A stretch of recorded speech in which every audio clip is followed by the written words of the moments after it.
Oke, selamat siang Mbak Ajeng. Selamat siang, Waalaikumsalam warahmatullahi wabarakatuh. Selamat siang, Mbak Ajeng. Ya, pada kesempatan siang hari ini kita akan berbincang-bincang nih dengan tema Binsari, bincang-bincang menginspirasi. Sebelum itu, izin untuk memperkenalkan diri bersama tim. Dari saya, Isa Lansori, kemudian ada Mbak Mita, dan juga Mas Fida. Nah, kemudian pada kesempatan bincang-bincang pada hari ini, kita akan mewawancarai nih narasumber kita, yaitu Mbak Fauziah Ajeng Arianti. Beliau adalah lulusan dari S1 FKM Universitas Indonesia yang sekarang menjabat sebagai analis keluarga berencana di unit penempatannya Direktorat Pelaporan dan Statistik BKKBN Pusat. Nah, kemudian alasan mengapa kita kelompok pertama ini memilih Mbak Ajeng sebagai narasumber kita adalah yang pertama, Mbak Ajeng dengan usianya yang masih muda, termasuk juga Mbak Ajeng barusan diangkat sebagai ASN itu 2020, tapi tidak terlepas dari usia yang muda tersebut, tetap menginspirasi dengan senantiasa menuangkan ide-ide kreatif dan juga tidak tanggung-tanggung dalam mengabdi kepada bangsa dan negara kita. Nah, kemudian untuk Mbak Ajeng, sebenarnya apa saja sih pengalaman Mbak Ajeng selama menjadi PNS di Direktorat Pelaporan dan Statistik BKKBN Pusat ini?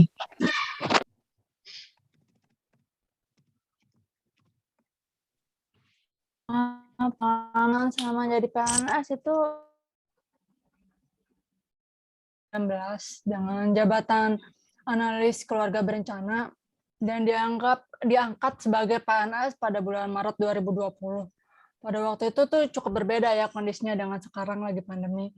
Waktu itu saya latsar offline di kelas. Kebetulan saat itu dapat tempat acaranya di Pusdiklat KKB BKKBN Pusat. Nah, selepas latsar ada magang juga untuk mendapatkan 10 akseptor KB, dan waktu itu magangnya di Jogja, mengikuti kegiatan penyuluh KB Jogja selama kurang lebih 2 bulan, dari bulan Januari sampai awal Maret 2020. Selama jadi PNS di BKKBN ini cukup menyenangkan ya. Dan ada tantangannya tersendiri, seperti kemarin baru jadi PNS, langsung dihadapkan dengan acara besar pendataan keluarga 2020. Tapi dikarenakan adanya pandemi COVID ini, pelaksanaannya diundur menjadi tahun 2021 kemarin itu. Terus kemudian juga saya pernah mengalami 3 kali pergantian pemimpin di subkoordinator pengembangan sistem pencatatan dan pelaporan di Tlaptik, sehingga perlu adanya penyesuaian kembali dan memahami karakter pimpinan yang baru gitu. Oh ya, mungkin dari teman-teman kelompok mungkin ada yang mau ditanyakan kepada Mbak Ajeng. Iya, mungkin izin saya yang mau bertanya ya Mbak Ajeng. Tadi kan Mbak Ajeng udah kasih tahu nih, udah ceritain pengalaman-pengalaman Mbak Ajeng selama dari Latsar gitu, dari CPNS sampai akhirnya jadi PNS sekarang.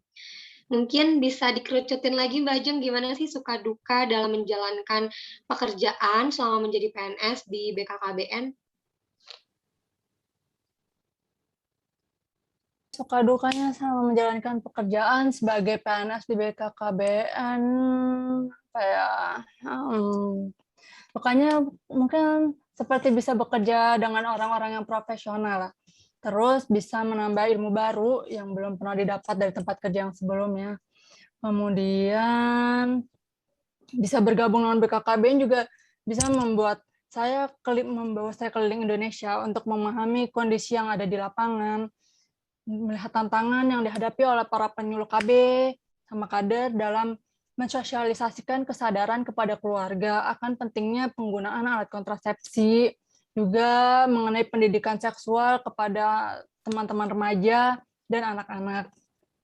Kalau dukanya, mungkin karena baru 1 tahun menjadi PNS ini, masih dianggap kurang mumpuni dalam mengerjakan pekerjaan, terus masih dianggap belum cukup ilmunya, dan sering dianggap remeh oleh rekan kerja yang sudah lebih lama. Tapi walaupun demikian, bukan berarti saya kemudian diam saja atau menjadi pasif dalam bekerja gitu kan. Justru saya harus tetap menunjukkan sisi terbaik dalam diri saya untuk mengembangkan ide-ide dan inovasi yang dapat diterapkan demi perbaikan atau kemajuan dalam sistem pencatatan dan pelaporan program Bangga Kencana. Oh gitu ya Mbak Ajeng, keren banget ya Mbak Ajeng, maksudnya belum genap 2 tahun, tapi sudah banyak yang dilakukan gitu. Terus, eee, bahkan duka yang dihadapi pun, bisa teratasi gitu dengan baik. Oke, nah tadi kan aku udah dengerin suka dukanya gitu. Terus apa sih Mbak Ajeng motivasi, Mbak Ajeng dalam melakukan pekerjaan sebagai ASN yang menurut saya itu berintegritas dan profesional gitu kayak Mbak Ajeng. Motivasinya itu karena dari minat saya bekerja di Direktorat Pelaporan dan Statistik mengenai data gitu kan ya. Seperti bagaimana mendapatkan data yang valid dan relevan, bagaimana mengolah datanya, dan mempresentasikan hasil pengolahan data tersebut untuk dilaporkan kepada pimpinan itu cukup seru dan mengasihkan sebenarnya, walaupun kadang membingungkan juga. Selain mendapatkan insight dari rekan kerja yang lebih senior, saya juga suka menyumbangkan ide-ide kreatif, terutama dalam pencatatan dan pelaporan kegiatan diselenggarakan tahunan, seperti baru bulan April kemarin itu ada pelayanan KB serentak 1 juta akseptor Hari Kartini, dari perumusan, mekanisme, variabel yang digunakan, infrastruktur, pencatatan dan pelaporannya, bagaimana pencatatan data di pusatnya, koordinasi dengan lapangan, sampai dengan bagaimana data tersebut diolah dan dapat diinformasikan kepada publik melalui dashboard untuk memonitoring progres masing-masing daerah. Kemudian saat ini saya juga ditunjuk sebagai koordinator dalam penyusunan buku mekanisme pengelolaan data rutin pelayanan KB dan juga buku mekanisme pengelolaan data rutin pengendalian lapangan Nusiga.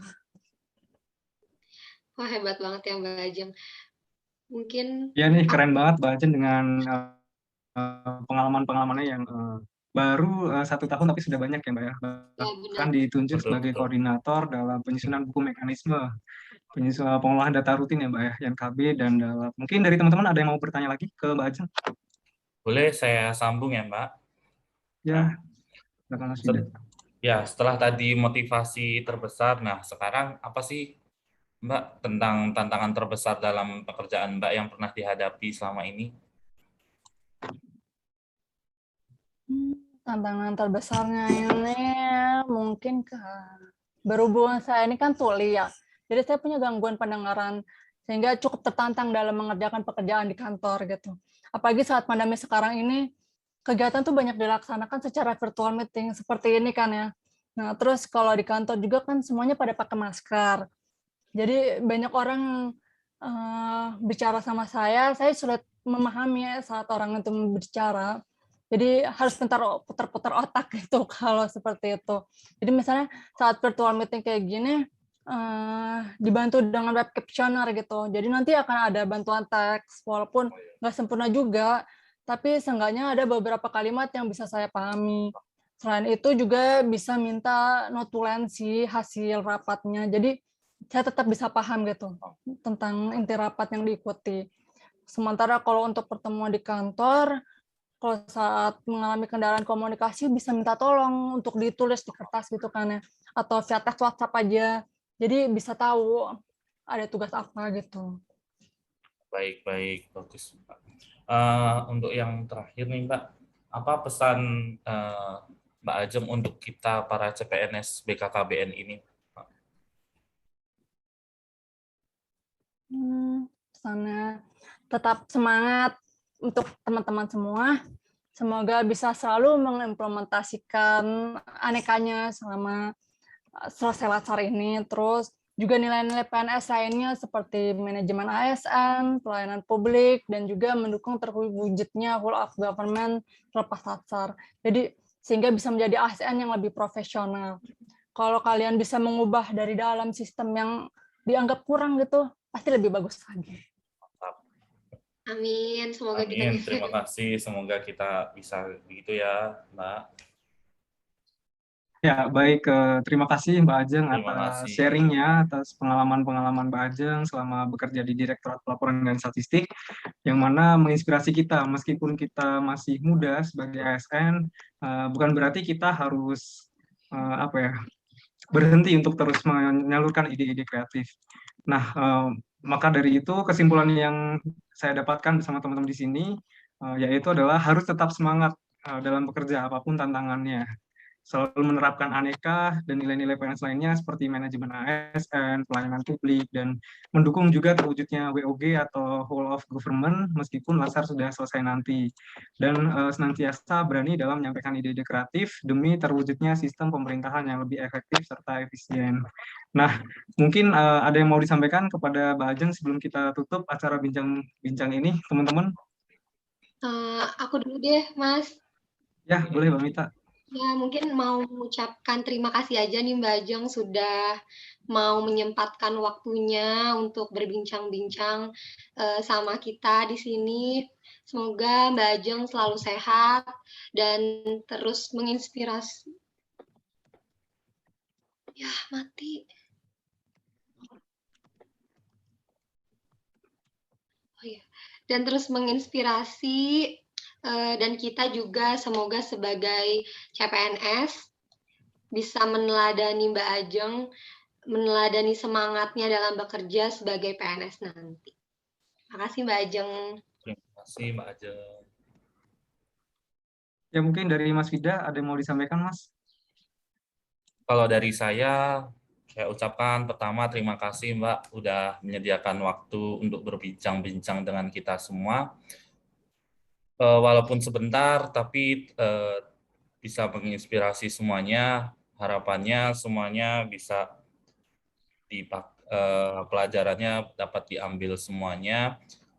Untuk kedepannya semoga Mbak Ajeng tetap sukses, tetap semangat, agar kita pun tetap bisa semangat terus. Begitu saja, Mas. Amin, amin. Amin, amin.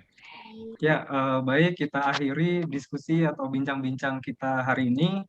Kurang lebihnya kami mohon maaf. Assalamualaikum warahmatullahi wabarakatuh. Waalaikumsalam warahmatullahi wabarakatuh. Terima kasih, Mbak Ajeng. Mas Isa, foto dulu kali ya? Maksudnya di Foto capture Boleh, deh. boleh. Kita tuh sering banget lupa. Iya, betul. Oh, kemarin salah lupa. Ini aja deh. Kelihatan nggak?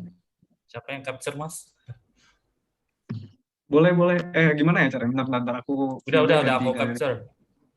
Oh, gini aja deh. Bentar, aku coba. Satu.